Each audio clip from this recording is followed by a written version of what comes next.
إن الحمد لله نحمده سبحانه وتعالى ونستهديه ونعوذ بالله من شرور أنفسنا ومن سيئات أعمالنا من يهديه الله فهو المهتد ومن يضلل فلن تجد له وليا مرشدا أما بعد اللهم اشرح لي صدري ويسر لي أمري واحلل عقدة من لساني يفقه قولي اللهم تقبل منا دعاءنا وتقبل منا صلاتنا وعملنا خالصة لوجهك. Amma ba'd, chers téléspectateurs, chères téléspectatrices, comme vous nous avez promis lors de la séance d'inauguration de Dar al-Iman TV et radio, votre chaîne d'expression, de démocratie, parce qu'on parlera de tous les sujets, on vous avait promis effectivement de tout dire, de dire à haute voix ce que certains peuvent penser à voix basse.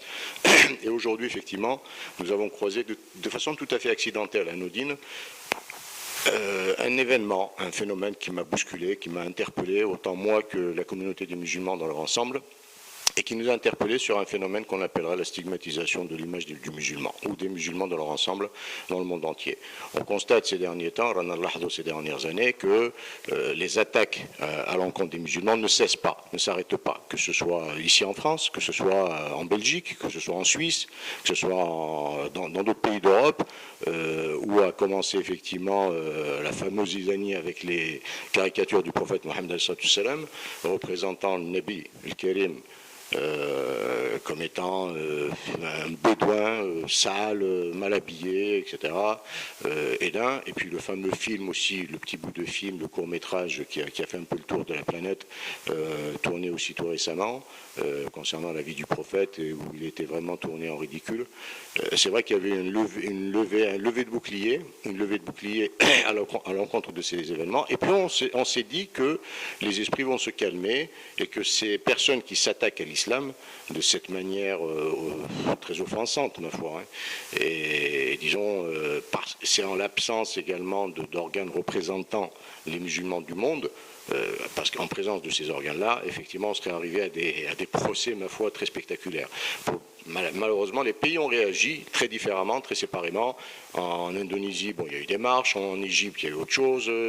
Au Maroc et en Tunisie, les gens ont crié très haut leur écœurement de ce genre d'activité. Nous n'avons jamais vu, émanant de pays musulmans, une atteinte à l'image du prophète du christianisme, et qui est aussi notre prophète, Isa alayhi salam, Jésus. On n'a jamais vu dans un pays une attaque contre l'Église. On n'a jamais vu dans un pays comme ça insulter un prophète ou le dénigrer.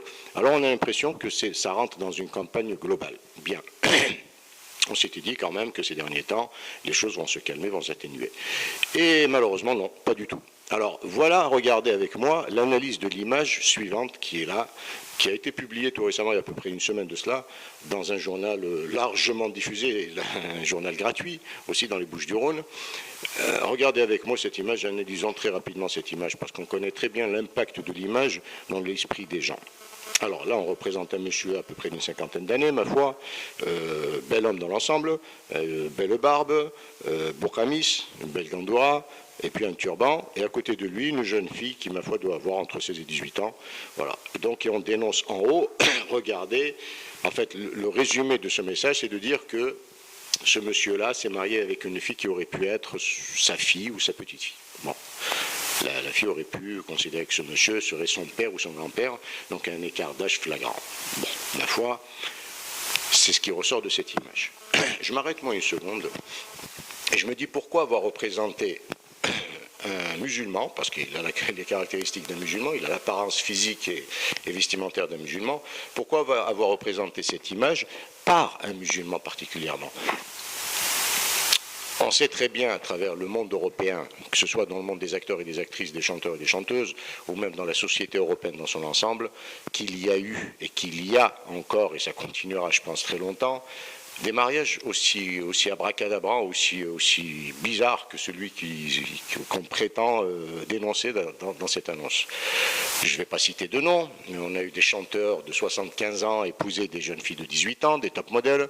On a eu des chanteuses très jeunes qui ont épousé des milliardaires qui avaient 75 ans aussi. Ok, c'est bien au-delà de sa fille, hein, mais je dirais de sa petite filleule de 4 générations. Bizarrement, personne n'a dénoncé ça, personne n'a parlé de cela. Est-ce que, réfléchissons quelques minutes, pourquoi on n'a pas représenté un acteur très connu, un chanteur très connu, avec une chanteuse ou une top modèle très connue aussi dans cette image? Moi, il me semble que c'est plutôt cela qu'il va falloir signaler. Donc, vous serez d'accord avec moi, téléspectatrices, Akhawati Ikhwani, que la campagne anti-islam continue. Elle continue par tous les moyens, qu'elle soit par le langage virulent de certains groupes d'extrême droite qui sont en train de faire, faire apparence un peu dans toutes les régions de France, mais également à travers ce genre d'imagerie qui porte atteinte, mais de manière flagrante, à l'image du musulman. Donc ça, c'est en fait, comme je l'ai dit tout à l'heure, une campagne globale. Alors, qui est derrière ça ? Comment réagir face à ce genre de comportement? Quelles sont les voies de recours? C'est autant d'éléments sur lesquels nous reviendrons certainement, comme nous le promettons toujours, dans des émissions beaucoup plus allongées, beaucoup plus prolongées, avec des spécialistes du monde juridique, avec des spécialistes du monde al-fiqh, al-Qur'an, al-din, qui pourront également leur donner leur avis. Alors, premier avis auquel nous revenons, il n'a été nullement interdit dans aucune des religions, que ce soit l'islam ou le christianisme ou le judaïsme ou le bouddhisme ou n'importe quelle autre religion, de contracter mariage en prenant en considération le phénomène de l'âge. Pas du tout. Dans les deux sens. On a eu le cas du prophète Salam, qui est notre emblème et notre maître à tous, où il a épousé une femme qui était plus âgée que lui de 20 ans, comme il a épousé une femme qui était beaucoup plus jeune que lui de 20 ans. Pour dire simplement que la notion de mariage ne s'arrête pas à l'âge. L'âge n'a jamais été une frontière. Dans le monde européen, ou dans le monde chrétien plutôt, même chose. Il y a beaucoup d'histoires de saintes qui avaient épousé effectivement des personnes beaucoup plus âgées. Et donc, c'est clair qu'il n'y a pas de religion qui interdit ce phénomène. Donc, qui est derrière ce phénomène pour dénoncer quelque chose qui semblerait être interdit, en interdisant quelque chose qui est toléré par toutes les religions? Donc, c'est des gens qui sont au-dessus de ces religions. Et donc, les gens qui sont au-dessus de ces religions sont des gens que nous appelons des athées. C'est des gens qui n'ont pas de religion, qui n'ont pas de repères. Voilà, les gens qui n'ont pas de repères dénoncent effectivement des comportements sociaux et humains, mais s'éloignent énormément de tout ce qui est paramètre, de tout ce qui est valeur religieuse. Voilà, donc c'est des gens qui n'ont pas ce genre de repères. Je leur pardonne pas pour autant, mais je dis simplement que c'est un argument qui les a poussés à avoir ce genre d'imagerie, de prendre ce genre d'imagerie. Deuxième point également, c'est que ça ne s'arrête pas seulement à cette image-là. Si on va parcourir un peu Internet ces derniers temps, on verra tellement d'attaques contre l'islam. Je me rappelle tout récemment l'histoire du minaret en Suisse, que ce soit les histoires de femmes qui portent le niqab ou le hijab, même en France et en Belgique. On sait tous que, bon, peut-être pas certains, pas tous, mais certains ou certains connaisseurs ou bien remarqués, je dirais plutôt c'est de la culture générale. Une assemblée nationale ne peut en aucun cas légiférer un texte de loi, elle ne peut pas émettre, elle ne peut pas signer un texte de loi quand il concerne qu'une minorité de la société. Un texte de loi est étudié en assemblée générale, puis au Sénat, etc., quand il concerne la majorité de la population, pour ne pas dire toute la population. Quand on parle de TVA, par exemple, ça passera chez tout le monde. Quand on parlera d'impôt, ça passera, tout le monde est concerné par l'impôt, de manière directe ou indirecte. Quand on parlera des jours fériés ou des fêtes religieuses ou des fêtes nationales, c'est également, tous les Français sont concernés. Mais on ne peut pas légiférer un texte de loi par l'Assemblée nationale, par le Sénat ensuite, faire tout un boucan pour une vingtaine de femmes qui conduiraient une voiture en ayant le niqab ou en ayant le voile. C'est une manière de brusquer ces gens-là dans un pays où on prétend lever haut et fort les notions de liberté, de démocratie, et notamment de liberté d'action, d'agir et d'expression. Donc cette personne qui est en train de conduire un véhicule et qui porte un niqab n'a porté atteinte absolument à personne. Elle vit sa propre vie, comme la sœur de l'église qui porte son voile. Comme la nonne de l'église, jusqu'à aujourd'hui, moi j'ai jamais rencontré une nonne cheveux au vent. Vous êtes d'accord avec moi?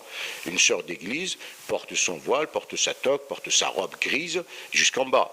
On ne voit aucune partie de son corps. Alors comment se fait-il qu'on interdise pour des sœurs musulmanes qui portent le voile de circuler dans certains endroits, et on leur interdit certains droits fondamentaux au moment où la nonne chrétienne, elle, est à l'abri? On les voit sortir des couvents, circuler dans le transport public, avoir accès à tous les milieux sans pour autant qu'elles soient interpellées par qui que ce soit. Donc il y a un certain déséquilibre dans ces lois. Une loi, par définition, elle est valable pour tout le monde. Nul n'est censé ignorer la loi et nul n'est au-dessus de la loi. Alors certains cas de figure, on dit qu'effectivement la loi devient valable que pour certaines catégories de personnes, chose que nous dénonçons, mais de manière tout à fait démocratique et musulmane. Voilà. Donc, ça, c'est également un phénomène qui nous a interpellés. Nous attendons bien sûr vos réactions. N'hésitez pas à nous faire part de vos réflexions sur radio.live@yahoo.fr. Mais même si vous avez rencontré de tels comportements, de telles images, de tels propos, mais surtout avec des preuves, nous ne pouvons pas étaler comme ça des choses sans éléments à l'appui. Là, par exemple, c'est une preuve. J'ai le journal, j'ai la date, j'ai le jour, j'ai qui l'a édité, qui a publié cette annonce-là, qui a émis cette image-là. Voilà. Donc les exemples ne manquent pas. Mais c'est simplement pour remettre un peu à leur place les gens qui continuent quand même à porter atteinte à l'image de l'islam. Et quoi qu'ils fassent, on le leur dira.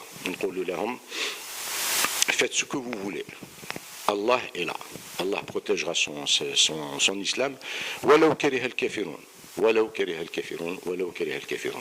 Sur ce, je vous souhaite bonne fin de journée. J'espère vous revoir très bientôt sur un autre thème, un autre sujet. Je ne vais pas dire aussi choc, parce que ce n'est pas un sujet très choc, tout le monde est au courant de ça, mais je voulais simplement pointer le doigt sur un phénomène qui est en train de s'aggraver et qui est en train de se généraliser. En espérant, Inch'Allah, que la prochaine fois nous aurons avec moi, pas seulement comme ça de manière solitaire, mais qu'il y aura avec moi d'autres personnes qui seront là, qui donneront également leur point de vue, et peut-être allons-nous constituer une espèce de front d'opposition à ce genre de comportement, et surtout dans l'intérêt des musulmans, et protéger leurs droits et leur droit d'existence. C'est un droit d'existence, notamment au moment où l'islam est en train de devenir la première religion au monde. Voilà. Ikhwani akhawati, je vous salue bitahiyat al-islam wa hiya assalamu alaikum wa rahmatullahi wa barakatuh.